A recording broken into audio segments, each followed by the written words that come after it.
Тау тұлғалы Тарлан. Алаш жетекшісі Әлихан Бөкейхановтың туғанына 155 жыл.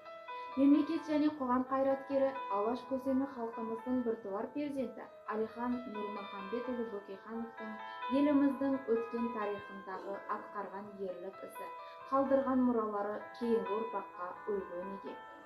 Халқының жарқын болашағына, елінің азаттық жолына аянбай қызмет еткен Әлихан Бөкейханның тарихтағы алар орны ерекше.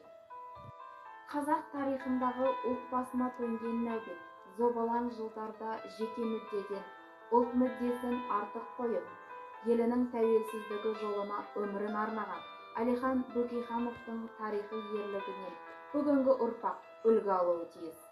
Жасынан зерек, алғыр өскек баспасөз беттерінде өзін қыр баласы деп таныстырған, көпшілік жұрт оны ұлт көсемі деп білген.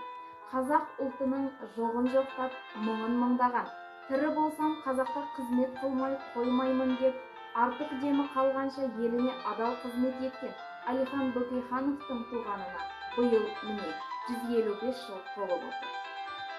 Мың өліп, мың тірілген қазақ осыдан бір ғасыр бұрын ұлт азаттық майданына шығып, бас біріктіріп, Алаш саяси партиясы құрылды.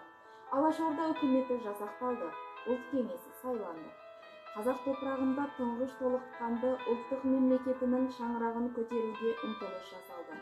Ал осы істі бастап, ұлт, жұрт, ел қамы үшін күрескен батырымыз, қоғам және мемлекет қайраткері, ұлт азаттық және алаш қозғалысының жетекшісі, Алашорда автономиялы үкіметінің төрағасы, ғалым, аудармашы, ұлт мақтанышы Әлихан Бөкейхановты ерекше атап өтпеске болмас.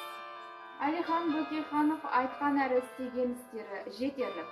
Сондықтан көрнекті қоғам және мемлекет қайраткері, алаш қозғалысының жетекшісі, аудармашы Әлихан Бөкейханов мұраларын зерделеу болашақ ұрпақтың әрдайым назарында болуы керек.